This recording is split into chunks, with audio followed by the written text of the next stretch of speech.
యేసుక్రీస్తు నామములో మీ అందరికి నా యొక్క వందనాలు. ఇప్పుడు మనం ఫైనల్ పేపర్ 2ని ఒకసారి మనం చూసుకుందాం. ఫైనల్ పేపర్ 1లో మనకు చాలా ఈజీగా ఉంది పేపర్. అందరూ కూడా రాయగలుగుతారని నమ్మకం నాకుంది. అందరూ కూడా రాస్తామని అన్నారు. రాయగలరు కూడా, ఎందుకంటే చాలా ఈజీగా ఇచ్చాను. ఎందుకంటే అన్నీ కవర్ చేయాలి కదా, 66 పుస్తకాలు కవర్ చేయాలి అన్నట్టు ఉద్దేశంతో చాలా 60 మంది గురించి, 60 వ్యక్తుల గురించి, ఒక బైబిల్లో చాలామంది వ్యక్తులు ఉన్నారు కానీ ఒక 60 మంది వ్యక్తుల గురించి నేను వాళ్ళకి సంబంధించిన కొంతమంది గురించి క్వశ్చన్ అడిగాను. కానీ కొంతమంది గురించి ఎట్లా అంటే ఒక సెంటెన్స్ ఫార్మేషన్ చేస్తూ క్వశ్చన్ ఇవ్వడం జరిగింది. కాబట్టి ఆ 60 మంది గురించి ఒక్కొక్క పాయింట్ అనేది మీరు నేర్చుకున్నారని నేను ఆశిస్తున్నాను. అలానే దానికి చూసుకున్నట్టయితే పేపర్ 1 గురించి ఒకసారి చూసుకున్నట్టయితే మనకు 60 ప్రశ్నలు ఇందులో కనబడతాయి. 60 ప్రశ్నలు కనబడితే దీంట్లో మనకు ప్రతి క్వశ్చన్కి ఒక హాఫ్ మార్క్ ఇవ్వడం జరిగింది. 60 క్వశ్చన్లకు ప్రతి క్వశ్చన్కి హాఫ్ మార్క్, ప్రతి ప్రశ్నకు హాఫ్ మార్క్ ఇవ్వడం జరిగింది. అంటే 60 ఇంటూ 1/2 అంటే హాఫ్ మార్క్ ఇంటూ ఈక్వల్స్ ఎంత, 30 మార్క్స్. అంటే ఎందుకంటే చాలా ఈజీ ఇచ్చాను ప్రశ్నలు కాబట్టి వీటికి 60 క్వశ్చన్లకు హాఫ్ మార్క్ ఇవ్వడం జరిగింది. అంటే 30 మార్క్స్ ఇవ్వడం అనేది జరిగింది ఓవరాల్గా. ఇది పేపర్ 1. పేపర్ 2 గురించి ఇప్పుడు మనం చూసుకుందాం. పేపర్ 2 గురించి చూసుకున్నట్టయితే మీడియం, అంటే కొంచెం ఈజీ అని రాదు, అలాంటి టఫ్ అని రాదు, చాలా టఫ్ ఏం కాదు, అలాంటి చాలా ఈజీ కూడా కాదు, అలాంటి పేపరే పేపర్ 2. ఈరోజు పేపర్ 2లో చూసుకున్నట్టయితే మనకు దీంట్లో మొత్తం 30 ప్రశ్నలు కనబడతాయి. ఈ మొత్తం 30 ప్రశ్నలో మనకు ఒకదానికి 2 మార్క్స్ తీసుకున్నాం. ఒకదానికి 2 మార్క్స్ అంటే 60 మార్కులు, టోటల్ 60 మార్కులు వస్తాయి. ఫస్ట్ పేపర్ ఎట్లా అంటే ఫస్ట్ పేపర్ ఏమో 60 క్వశ్చన్లు ఉంటాయి, వాటికి 1/2 ఈక్వల్స్ టు 30 మార్క్స్. ఇదేమో 30 ప్రశ్నలే ఉంటాయి, ఒక్కదానికి 2 మార్క్స్ ఈక్వల్స్ 60 మార్కులు ఇవ్వడం అనేది జరిగింది. ఇప్పుడు మనం చూసుకున్నట్టయితే మొదటి ప్రశ్న చూసుకున్నట్టయితే ఇస్రాయేలీలు బ్రాకెట్, అంటే ఇస్రాయేల్ అంటే ఎవరు, 12 గోత్రాలు వస్తారు అంటే ఓవరాల్గా అలా చూసుకున్నాం. కానీ కొన్ని రోజుల తర్వాత ఇస్రాయేల్ అలానే యూదులు మనకు రెండుగా డివైడ్ అవ్వడం జరిగింది. అందులో ఇస్రాయేలీలు 10 గోత్రాలు, అంటే 10 గోత్రాల నుంచి మాత్రమే ప్రశ్న అడిగాను. 10 గోత్రాలు ఇస్రాయేల్ రాజ్యం ఎందుకు లేకుండా అయింది, ఎందుకు లేకుండా పోయింది అనేది ప్రశ్న. ఇప్పుడు మనకు అంటే ఈ జాతి ఇశ్రాయేలు జాతి అంటే 10 గోత్రాల వారు. ఇప్పుడు యూదా చూసుకున్నట్టయితే యూదా యేసుక్రీస్తు వారు వచ్చారు. చాలా రోజుల తర్వాత కూడా యూదా గోత్రం, క్షమించండి, యూదా సంతతి అనేది చాలా రోజులు ఉంది. కానీ ఒక ఇశ్రాయేలు సంతతి అనేది తొందరగానే లేకుండా అయిపోయింది. దీని గురించి బైబిల్ ఒక మాట రాయబడుతుంది, ఒక వచనం ఉంటుంది. ఏది, వీళ్ళ రాజ్యం అనేది, ఇశ్రాయేల్ రాజ్యం అనేది ఎందుకు లేకుండా అయిందనేది ఒక రెఫరెన్స్ అనేది డైరెక్ట్గా ఉంటుంది. ఆ రెఫరెన్స్ని మీరు చూసుకోండి. అలానే రెండవ ప్రశ్న, రాహాబు రూతు ఏమవుతారు, ఇది డైరెక్ట్ క్వశ్చన్. మూడవ ప్రశ్న, తండ్రి అయిన దేవుని, అంటే యెహోవా కావచ్చు, యెహోవా కూడా దీన్ని వాడుకోవచ్చు. దేవుడు అంటే యెహోవా, అంటే యేసుక్రీస్తు అనుకుంటారేమో అని యెహోవాని బ్రాకెట్లు పెట్టాను. తండ్రి అయిన దేవుని ప్రేమ ఎవరిలో పరిపూర్ణం అవుతుంది. ఇప్పుడు మీరు ఎంతమంది యెహోవా అంటే దానికి తప్పు పట్టారు. అంటే దేవుని కాడ యెహోవా అంటే యేసుక్రీస్తు నేను ఎందుకన్నానంటే కొంతమంది అలా కూడా డౌట్ అడుగుతారు మళ్ళీ నన్ను. కొంతమంది ఉన్నారులే, అందరు కాదు, ఒక ఇద్దరు కొంతమంది ఉన్నారు ప్రతిదానికి తప్పులు తీస్తూ అడుగుతున్నారు. అందుకోసమని నేను చెప్తున్నాను మరలా. తండ్రి అయిన దేవుడు అంటే నేను దేవుని గురించి ప్రశ్న, తండ్రి దేవుని ప్రేమ అంటే యెహోవా ప్రేమ ఎవరిలో పరిపూర్ణ అవుతుంది, అంటే అతని కుమారుడిని యేసుక్రీస్తు వారి గురించి కాదు. అలానే ఫోర్త్, బైబిల్లో ఉన్న 66 పుస్తకాలలో ఒక పుస్తకంలో, క్షమించండి అక్షరం మిస్ అయింది, పుస్తకములో కాదు పుస్తకంలో, ఒక పుస్తకంలో దేవుడని యెహోవాని ఒక్కసారి కూడా ప్రస్తావించబడలేదు. ఇంతకు ఆ పుస్తకం ఏమిటి, ఇప్పుడు ఆ పుస్తకం ఏమిటి చూసుకోండి. ఒక పుస్తకం, 66 పుస్తకాలు ఉన్నాయి ఆది కాడి నుంచి ప్రకటన వరకు. ఆ ఒక పుస్తకంలో మాత్రం దేవుడని కానీ యెహోవాని కానీ ఒక్కసారి కూడా ప్రస్తావించబడింది. ఇంతకు ఆ పుస్తకం అంటే మీరు రాస్తే సరిపోతుంది. 5వ ప్రశ్న, మనం అందరం ఎలా ఉండాలి, ఎలా కట్టబడాలి, ఒకే వచ్చిన 2 సమాధానాలు ఉంటాయి. ఇది చూసుకోండి. మనందరం ఎలా ఉండాలి ఒక రెఫరెన్స్, ఎలా కట్టబడాలి ఇంకొక రెఫరెన్స్ రాయకండి. ఒకటే వచనంలో 2 ఉంటాయి, దాన్ని ఎత్తుకండి దొరుకుతుంది. అలానే 6వ ప్రశ్న, దేవుడు తన యొక్క స్థలాన్ని వదిలి భూమి మీద ఉన్నత స్థలం మీద నడిస్తే ఏం జరుగుతుంది. ఇది కూడా డైరెక్ట్గా ఉంటుంది, చూసుకోండి, ఎత్తుకుతే దొరుకుతుంది. ఇది కూడా మీ క్లూస్ ఉన్నాయి కదా, మీ క్లూస్ యూజ్ చేసుకోండి మీకు ఒకవేళ అవసరం అనిపిస్తే. 7వ ప్రశ్న, తండ్రి అయిన దేవునికి తనను తాను మనస్ఫూర్తిగా అప్పగించుకున్న వ్యక్తి ఎవరు? ఇక్కడ తండ్రి అయిన దేవుడు అంటే అది యెహోవాను కూడా చూసుకోవచ్చు. మీరు ఎప్పుడైనా గుర్తుపెట్టుకోండి, కొన్ని విషయాల్లో నానార్థాలు కూడా యూజ్ చేసుకోండి. అంటే ఇప్పుడు తండ్రి అయిన దేవుడు, లేకపోతే దేవుని, తర్వాత యెహోవా, ఇలా చూసుకుంటూ వెతకండి. 8వ ప్రశ్న, దావీదు గారి జీవితంలో వీరి పాత్రను ఒక ఉదాహరణతో చెప్పండి. ఆప్షన్ ఏ నాతాను, ఆప్షన్ బి గాదు. అంటే దావీదు గారి జీవితంలో చూసుకున్నట్టయితే అతను జీవితం మొత్తంలో వీరు ఎందుకు అంటే దావీదు గారి జీవితంలో వీళ్ళిద్దరు ఎందుకు వచ్చిండ్రు? దావీదు దగ్గరికి వీళ్ళిద్దరు రావాల్సిన అవసరం ఏర్పడ్డాయి ఏంటో రాయాలి. అంటే గాదు గారికి దావీదు ఏ విషయంలో అంటే అతని పాత్ర ఏంటి దావీదు గారి జీవితంలో, నాతాన్ ఏం చేసిండు, గాదు ఏం చేసిండు, అవి చూసుకొని రాసేయండి. డైరెక్ట్ క్వశ్చన్స్, ఇబ్బంది ఏం లేదు, రాయగలుగుతారు. 9వ ప్రశ్న, ఇశ్రాయేలీయుల జనాంగాన్ని దేవుడు మోషే ద్వారా విడుదల చేసినప్పటికీ కూడా వారిలో కొందరిని ఎందుకు మరల నాశనం చేశాడు? బ్రాకెట్లో ఇక్కడ ఇశ్రాయేలీయుల జనాంగాన్ని అంటే ఐగుప్తు నుండి మోషే విడిపించబడిన వారు. అంటే మోషే చేత విడిపించబడిన వారు అని అర్థం. ఇశ్రాయేల్ జనాంగం అంటే వాళ్ళు మరల ఎందుకు నాశనం అయినారు అంటే, ఇశ్రాయేలుని దేవుడు మోషే ద్వారా విడిపించాడు కదా, విడిపించబడినప్పుడు ఆ జనాంగాన్ని ఎందుకు నాశనం చేసిండు అనేది సమాధానం ఎక్కువ నుంచి రాయాలి. కొత్త నిబంధన నుంచి రాయని చెప్పాను. అపోస్తల కార్యం 7వ అధ్యాయం నుంచి రాయదు, ఎందుకంటే అపోస్తల 7వ అధ్యాయంలో కాకుండా వేరే కాడ కూడా దీనికి సమాధానం ఉంది. అన్ని విషయాలు మీకు అవగాహన ఉండాలని మాత్రం వీళ్ళు ఇచ్చేది. ఏదో ఒక ప్రశ్న టఫ్ ఉండాలి అట్లా ఏం లేదు. ప్రతిదీ ఒక సందర్భం గురించి ఎక్కడెక్కడ ఉంటుంది అనేది కూడా మీ అందరికి తెలియాలి, ఆ ఉద్దేశంతో ఇలా ఇచ్చేది. కాబట్టి చూసుకుని అపోస్తల కార్యం 7వ అధ్యాయం కాకుండా మరొక సందర్భం ఉంటుంది, దాన్ని ఎతికి రాయండి. అలానే 10వ ప్రశ్న దాంట్లో ఏబి 2 ఉన్నాయి కదా. మొదటిగా ఏ 21 దినాలు కన్నీటి పర్యంతమైన వాడు ఎవరు?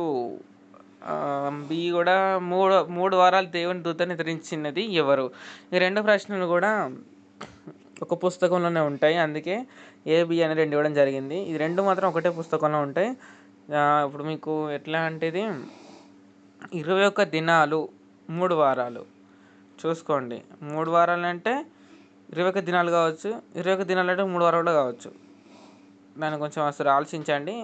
ఈ ప్రశ్నను కొంచెం ఎట్లా అంటే, దీన్ని 21 దినాలనే వేలు చూడొద్దు, అట్లని కిందది 3 వారాలనే చూడొద్దు. అంటే చూసుకోండి ఒకసారి, 21 దినాలు కావచ్చు, 3 వారాలు కావచ్చు, కౌంటింగ్తో చూసుకోండి. కన్నీటి పర్యంతమైన వాడు అంటే కన్నీటి పర్యంతమైన వాడు, అలానే దానికి నానార్థాలు చూసుకోండి. నానార్థాలు చూస్తే దొరుకుతాయి. అంటే కన్నీటి పర్యంతమైన అంటే చాలా దుఃఖపడ్డాడు, దుఃఖించిండు, అలా కూడా కావచ్చు.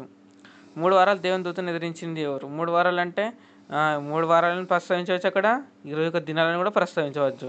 పైన 21 దినాలు ఈ కన్నీటి పర్యంతమైన అంటే అక్కడ 3 వారాలు కూడా కావచ్చు. ఆలోచించండి, మీరు ఆలోచిస్తేనే దొరుకుతుంది ఏదైనా. తర్వాత 11వ ప్రశ్న, తండ్రి అయిన దేవునికి సంతోషకరమైనది ఏది? డైరెక్ట్ క్వశ్చన్ ఎత్తుకండి. ఇది రెఫరెన్స్ ఉంటుంది, డైరెక్ట్ రెఫరెన్స్ రాయాలి. రెఫరెన్స్ ఉంటుంది, ఆడ రెఫరెన్స్ రాయకుండా పర్లేదు, కానీ ఎందుకైనా మంచి రెఫరెన్స్ రాస్తే మీకు నేను మార్క్స్ ఇస్తాను. డైరెక్ట్ ఉంటుంది, డైరెక్ట్ రెఫరెన్స్ రాయండి. ఎంతో మేలైనది ఏమిటి? ఇది కూడా రెఫరెన్స్ రాయండి, ఎందుకంటే రెఫరెన్స్ రాస్తే మీకు మంచిది. ఎంతో మేలైనది ఏమిటి? ఇది మనకు కొత్త నిబంధనలు కనబడుతుంది, కొత్త నిబంధనలో ఉంటుంది. కొత్త నిబంధనలో డైరెక్ట్ రెఫరెన్స్ ఉంటుంది, ఆ రెఫరెన్స్ని మీరు ఎతికి రాయండి. కొత్త నిబంధనలో ఉంటుంది, మళ్ళీ పాత నిబంధనకి వెళ్ళి రాయకండి. కొత్త నిబంధనలో ఎంత మేలైనది ఏంటో అనేది ఒకటి రెఫరెన్స్ ఉంటుంది, డైరెక్ట్ రెఫరెన్స్ ఉంటుంది. అది ఎంతో మేలు, గుర్తుపెట్టుకోండి. మేలైనది అంటే మేలైనది కాదు, ఎంతో మేలైనది అని ముందే చెప్పాను. ఎంతో మేలైనది అన్నప్పుడు ఎంతో మేలైనది ఏంటో రాయాలి. అలానే 11వ ప్రశ్న, యూదా రాజులలో ఎంతమంది రాజులు దేని కోసం బ్రతికిన వారు? మీకు తెలిసిన వాళ్ళ పేరు రాయండి. అంటే మీకు యూదా రాజులలో మీకు తెలుసు చాలా, అంటే కొంతమంది తెలుసు కదా మీకు, అంటే వాళ్ళ పేర్లు ఎవరైతే పేర్లు తెలుసో, అంటే వీళ్ళ పేరు రావద్దు, దావీదు పేరు కానీ, సొలొమోను పేరు కానీ వీళ్ళ పేర్లు రావద్దు. ఎందుకంటే యూదా రాజ్యం అనేది ఎప్పుడు వచ్చింది? డివైడేషన్ ఎప్పుడు? సొలొమోను తర్వాత వచ్చిన సొలొమోను తర్వాత రెహబాము కాలంలో ఇశ్రాయేల్ రాజ్యంగా యూదా రాజ్యంగా డివైడేషన్ అయింది కదా. అప్పటి నుంచి యూదా రాజులలో దేనికోసం బ్రతికిన వారు ఎవరు అనే దాని గురించి నేను ఇచ్చాను, అలా చూసుకొని రాసేయండి. 14th క్వశ్చన్, దావీదు గారు మాట్లాడుతూ నేను దాన్ని మర్చిపోతే నా కుడి చేయితో నేర్చిన నేర్పులు మర్చును గాక అని అన్నాడు. ఇంతకీ ఏ విషయం గురించి? ఇది డైరెక్ట్ క్వశ్చనే కాదు, అంటే ఈ ప్రశ్నకి సమాధానం దొరకడం కొంచెం కష్టమే, కానీ ఎతకండి, ఆలోచించండి, చాలా ఆలోచించి ఎతకండి, దొరుకుతుంది. 15వ ప్రశ్న, మనుషులందరూ ఏం చేయట్లో సనుగు కొనకుండా ఉండాలి. ఇది కూడా కొంచెం కష్టంగా రాయండి. 16వ ప్రశ్న, నీ ఆత్మ వర్ధిల్చిన ప్రకారమైన ఒక భక్తుని గురించి ఒక మహాభక్తుడు మాట్లాడు. ఇంతక భక్తులు ఎవరు? ఇక్కడ చూసుకున్నట్లయితే ఒక భక్తుడు మాట్లాడంటే ఏమని? నీ ఆత్మ వర్ధిల్చున్నది అని ఒక భక్తుడు మరొక భక్తుని గురించి మాట్లాడాడు. కాబట్టి మహాభక్తుడు అంటే ఒక మనకు తెలిసిన భక్తుల్లో ఒక భక్తుడు అంటే మనకు చాలా అంటే టచ్ అంటే ఎక్కువ శాతం మనకు కొంతమంది ఇట్లా పేర్లు అంటే ఏళ్ళు చెప్పేస్తాం. పాదం అనగానే ఏం చేస్తాం? అబ్రహాము, మోషే ఇట్లా గుర్తుకొస్తాయి. ఇంకా అనేక మంది భక్తులు ఉంటారు, కానీ మనకు పేర్లు చెప్పంగానే మనం అబ్రహాము తర్వాత మోషే, దావీదు ఇట్లా చెప్తాం కదా. అట్లా ఒక భక్తుడు, అలాంటి ఒక భక్తుని గురించి చెప్పిండు. ఇంతగా భక్తుడు ఎవరు అనేది రాయాలి. చూసుకోండి, దొరుకుతుంది. ఈ ప్రశ్న మీరు రాయగలుగుతారు సింపుల్గానే. 17వ ప్రశ్న, సహనం కలిగి యేసు నిమిత్తం భారం భరించిన వాడు ఎవరు? ఓకే, ఇది కూడా దొరుకుతుంది.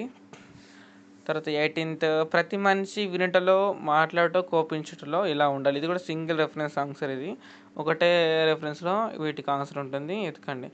19th, దేవుని స్మరించు వారి పేర్లు, బ్రాకెట్లో బ్రతుకుతున్న వారి పేర్లు. జీవగ్రంథం రాయబడతాయో లేదో తెలియదు, కానీ ఒక గ్రంథంలో అయితే రాయబడుతుంది. ఇంతకు అది ఏ గ్రంథం? ఇక్కడ ఒక ఎక్స్ప్లెనేషన్ ఇస్తాను, దాన్ని బట్టి మీరు ఆన్సర్ రాయొచ్చు.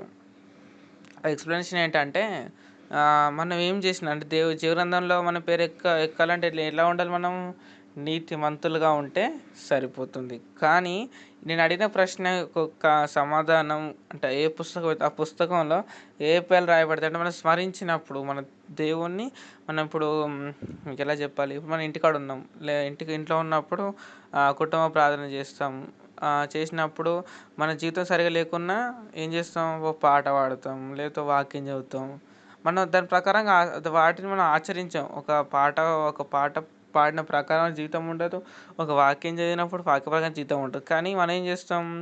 ఒక పాట పాడతాం అంటే దేవుని స్మరిస్తాం కదా. అంటే మనం ఏదో ఒక విధంగా యథార్థంగా కాకుండా ఏదో ఒక విధంగా దేవుని స్తుతిస్తాం, దేవుని ఆరాధిస్తాం. ఒక సంఘానికి కూడా వెళ్ళినప్పుడు ఏం చేస్తాం? అంటే మన మనసులో లేకున్నా బాధకో భక్తికో పాటలు పాడతాం, బాధకో భక్తికో ఒక వచనం చదవన్నప్పుడు వచనం చదువుతాం. అట్లా అంటే మన పేరు ఇట్లా దేవుని గురించి మనం మాట్లాడుకున్నా, లేకపోతే దేవుని మనం స్మరించినా, దేవుని గురించి మనం పాడినా, ఏం చేసినా దేవుని గురించి అది ఎలాంటిదైనా కానీ మనం చేసినప్పుడు మన పేరు ఆ గ్రంథం రాయబడుతుంది. ఇంతగా ఏ గ్రంథం అనేది మీరు రాయాలి. 20వ ప్రశ్న, వీరి కన్నీరు ఎందుకు ఏర్లే పారినది? ఒకటి దావీదు, 2 ఇర్మియా. ఇది వేరే పుస్తకాలు ఉంటాయి. దావీదు గురించి వేరే పుస్తకాలు ఉంటుంది, ఇర్మియా గురించి వేరే పుస్తకంలో ఉంటుంది. వారి కన్నీరు ఏర్లై ఎందుకు పారి? ఇది వెరీ ఈజీ క్వశ్చన్, మీరు రాయగలుగుతారు సింపుల్గానే. 21, యదిద్య గారు గురించి 2 ప్రశ్నలు. వేటిని సరిచేశాడు? యదిద్య వేటిని సరిచేశాడు అంటే డైరెక్ట్ రెఫరెన్స్ అడిగాను, చూసుకోండి, దొరుకుతుంది. పండు కొనక మెలుకోగా ఎందుకున్నాడు? ఇది కూడా ఒక రెఫరెన్స్ ఉంటుంది, చూసుకోండి. 22వ ప్రశ్న, ఏశావు సంతతి వారు హృదయపు గర్వం చేత మోసపోయారు ఎందుకు? ఈ ప్రశ్నకు మీరు ఏం చేస్తారంటే మీకు తెలిసిన రెఫరెన్సే, కానీ మీరేం చేస్తారంటే అవునా కాదా అని మీరు మళ్ళీ ఆలోచిస్తుంటారు. నేను ఇచ్చింది సింపుల్గానే, కానీ మీరు ఓవర్గా థింక్ చేసి రాయలేకపోతారు కావచ్చు. చూసుకోండి ఒకసారి. 23వ ప్రశ్న, నెక్స్ట్, యెరూషలేము మందిరం తిరిగి కట్టడానికి భక్తుడు అడిగిన దానికి రాజుగారు ఆసాపుకు ఆజ్ఞాపించారు. ఇంతక భక్తుడెవరు? ఆ భక్తుడు వేటిని కోసం అడిగాడు? ఆసాపు వేటికి ఖాళీగా ఉన్నాడు. ఇక్కడ ప్రశ్నలు ఎన్ని వచ్చినాయి? 3 ప్రశ్నలు వచ్చినాయి. ఇంతకు ఆ భక్తుడు ఎవరు? ఆ భక్తుడు వేటి కోసం అడిగాడు? ఆ ఆసాపు వేటికి కావాలిగా ఉన్నాడు. ఇంత ప్రశ్న అర్థం చేసుకునే ప్రయత్నం చేయండి. ఇక్కడ ప్రశ్న అర్థం కావడం ఇంపార్టెంట్. యెరూషలేము మందిరం తిరిగి కట్టడానికి భక్తుడు అడిగిన దానికి, ఇక్కడ చూసుకున్నట్టయితే యెరూషలేము మందిరం తిరిగి కట్టడానికి భక్తుడు అడిగిన దానికి, ఇంతకు అక్కడ భక్తుడు ఎవరు ఆలోచించండి. అక్కడ భక్తుడు ఎవరు అనేది అతని పేరు పెట్టుకోండి. ఆ భక్తుడు అడిగిన దానికి రాజుగారు, రాజు అంటే ఏ రాజు అది కూడా ఫైనల్ చేసిన, రాజుగారి దగ్గర ఒక ఆసాఫ్ అనే మనిషి ఉన్నాడు. ఆ ఆసాఫ్కి ఏం చేసినట్టు రాజు ఆజ్ఞాపించినప్పుడు ఏం జరిగిందంటే, జరిగిన విషయం నేను క్వశ్చన్ అడగలేదు. ఆ ఆసాఫ్కి ఆజ్ఞాపించిండు. ఓకే, ఇంతకీ అక్కడ తిరిగి కట్టడానికి అంటే వచ్చిన అంటే తిరిగి కట్టడానికి ఉన్న ఆ భక్తుడు ఎవరు, ఆ భక్తుడు ఎవరనే పేరు రాయాలి. తర్వాత ఆ భక్తుడు వేటి కోసం రాజుని అడిగిండు, రాజుని ఈ భక్తుడు వేటిని అడిగిండు, వేటి కోసం అడిగిండు అనేది కూడా రాయాలి. తర్వాత ఆసాఫు గురించి ఇచ్చిన ఆసాఫుకు ఆజ్ఞాపించారంటే ఆసాఫు వేటికి కాలుగా ఉన్నాడు. అలా ఇది చూసుకోండి. అంటే ప్రశ్నని అర్థం చేసుకుంటూ రాయగలుగుతారు. 24 ప్రశ్న, జనులు ఎలాగూ ప్రార్థన చేసినప్పుడు దేనిని విడిచినప్పుడు ఆకాశం నుండి మనుషుల ప్రార్థన దేవుడు విని వారి క్షమించి వారి దేశాన్ని స్వస్థపరుస్తాడు. ఇది ప్రశ్న కొంచెం రాయడం కష్టమే, అంటే ఇది ఒకటే రెఫరెన్స్లో ఉంటుంది. ఆన్సర్ మొత్తం కూడా ఒకటే రెఫరెన్స్లో ఉంటుంది. ఇక్కడ నేను అడిగిన ప్రశ్నలు ఏంటి ఇక్కడ అంటే, జనులు ఎలాగో ప్రార్థన అంటే మనుషులందరూ ఒక విధంగా ప్రార్థన చేస్తేనే అని అర్థం. అంటే ఏ విధంగా ప్రార్థన చేస్తారో ఆ ప్రార్థన బట్టే అని అర్థం. ఇంతకు ఎలా ప్రార్థన చేయాలి, మనుషులందరూ ఎలా ప్రార్థన చేసినప్పుడు అట్లా చూసుకోండి. జనులు ఎలాగో ప్రార్థన చేసినప్పుడు మొదటి ప్రశ్న ఇది. రెండో ప్రశ్న, దేనిని విడిచినప్పుడు, దేనిని మనం అందరూ విడిచిపెట్టినప్పుడు. మూడో ప్రశ్న, ఆకాశం నుండి మనుషుల ప్రార్థన దేవుడు విని వారి డాష్ అంటే ఇక్కడ ఒక డాష్ ఇక్కడ ఇచ్చినట్టే ఆ బ్రాకెట్లో ఆన్సర్ ఫిల్అప్ చేయాలి. తర్వాత వారి దేశాన్ని స్వస్థపరుస్తాడు. ఇక్కడ ప్రశ్న ఉండేది, ఇక ఆ బ్రాకెటే ప్రశ్న అన్నట్టు. మొత్తం 3 ప్రశ్నలు అడిగాను, 2 ప్రశ్నలు, 1 ఖాళీలు. చూసుకొని రాయండి. 25వ ప్రశ్న, ఏ జంతువుని చంపువాడు మనిషిని చంపినవాడు. ఈ ప్రశ్నకు సమాధానం వెతికి దానిపైన ఉన్నది వచనం రాయండి. ఈ సమాధానం ఫస్ట్ వెతకండి. ఆ వచనం అంటే ఆ సమాధానం దొరికినాక ఆ సమాధానం పైన రెఫరెన్స్ ఉంటుంది, ఆ రెఫరెన్స్ని రాయండి. ఈ జంతువుని చంపినవాడు మనిషిని చంపినవాడు. చూసుకొని రాయండి. 26వ ప్రశ్న, తండ్రి శిక్షలో పాలు పొందువారు ఎవరు. ఇది డైరెక్ట్ క్వశ్చన్ ఇది. అలానే 3వ ప్రశ్న, ఇది 2 కూడా ఒకటే దాంట్లో ఉంటాయి. 2 ప్రశ్నలు ఒకటే దాంట్లో ఉంటాయి, ఒకటే పుస్తకంలో ఉంటాయి.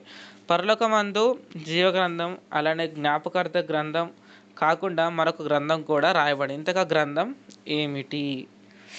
డైరెక్ట్ ఆన్సర్ ఉంటుంది, చూసుకోండి. 27వ ప్రశ్న, యాజకత్వం ఒక లేవీలకు మాత్రమే దేవుడు ఎందుకు ఇచ్చాడు? లేవీలో ఉన్న వంశాలు ఏమిటి? కాబట్టి చూసుకోండి. రెఫరెన్స్ ఉంటాయి, డైరెక్ట్ రెఫరెన్స్ ఉంటాయి, చూసుకొని రాయండి. Very easy question. తర్వాత 28, ఇర్మియా గారు బారాక్తో ఈ విషయాల గురించి పుస్తకం రాయించాడు అలా కూడా చూసుకోండి. ఇది డైరెక్ట్ క్వశ్చన్, దీని గురించి ఎక్స్ప్లెనేషన్ ఏం లేదు.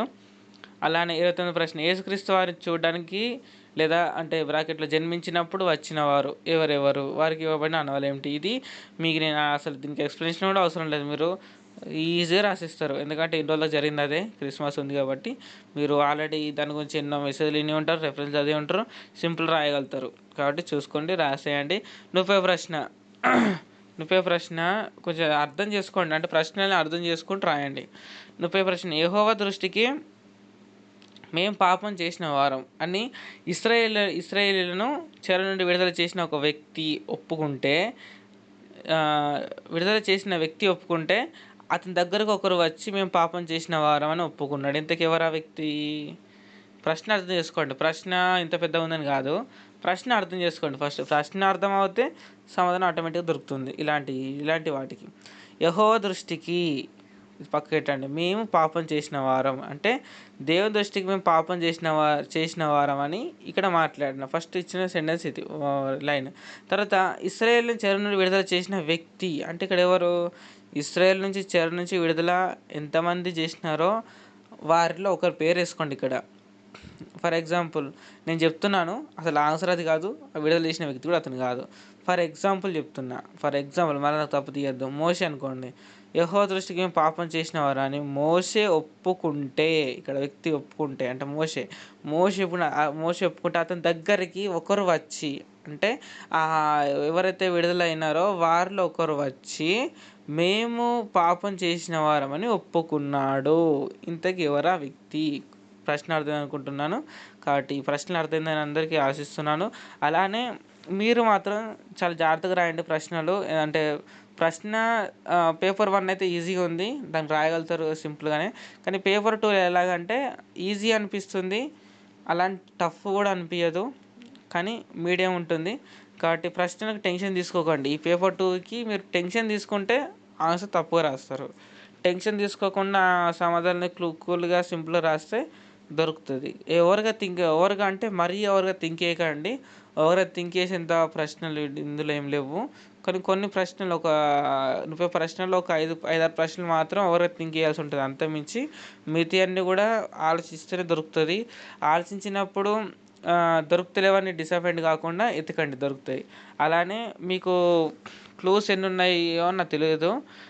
అందరికీ మొత్తం కలిపి సెమిస్ 1లో 2లో 2 ఇక్కడ ఫైనల్ దాంట్లో మొత్తం 3 క్లూస్ ఇచ్చిన. మొత్తం కలిపి ఎన్ని క్లూస్? 7 క్లూస్ మీకు ఇచ్చాను.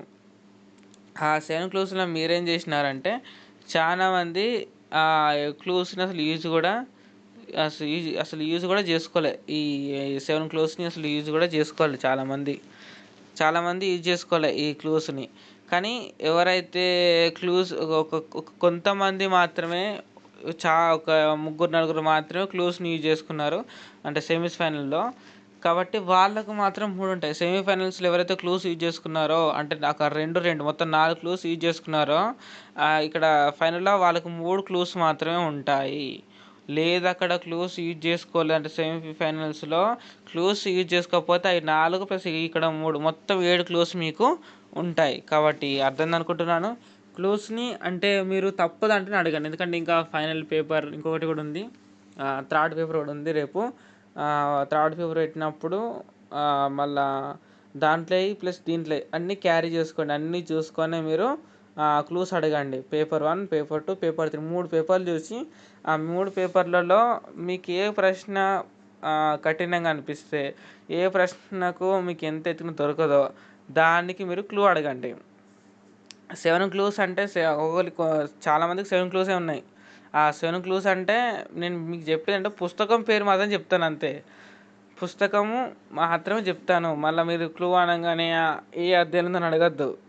క్లూ అంటే అది ఏ పుస్తకంలో చెప్తాను. అలానే ఇంకొక ఆప్షన్ ఏంటంటే, నేను బుక్ పేరు చెప్పిన తర్వాత మీరు సమాధానం రాసి పంపిస్తారు కదా, సమాధానం రాసి పంపించినప్పుడు ఆ సమాధానం తప్ప రైట్ అని ఒక్కసారి మాత్రం చెప్తాను. నేను ఓన్లీ 1 టైం చెప్తా.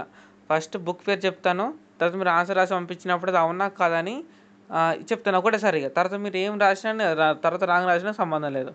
అది ఒక్కసారి మాత్రం ఉంటుంది. ఒక్కసారి ఏమో బుక్ పేరు అండ్ సెకండ్ టైం ఆ కరెక్టా రాంగ్ ఆన్సర్ చెప్తా. ఇది మీ క్లూ అంటే. కాబట్టి క్లూని కూడా మీరు అర్థం చేసుకొని, క్లూకి ఇచ్చిన అంటే నేను క్లూ అంటే ఎలా ఇస్తానో ముందే చెప్పాను కదా, ఇప్పుడు దీన్ని అర్థం చేసుకొని మీరు క్లూస్ అడగండి. తర్వాత మళ్ళీ అదేం చెప్పండి, అది ఏ వచనం ఉంటుందండి, అక్కడ వచనం ఏమైనా ఉంటుంది, ఇవన్నీ అడగకండి. చూసుకోండి అన్నీ సరిగా ప్రశ్నలు సరిగా చదువుకుంటూ రాయండి. అందరికీ ఆల్ ద బెస్ట్. అందరికీ వందనాలు.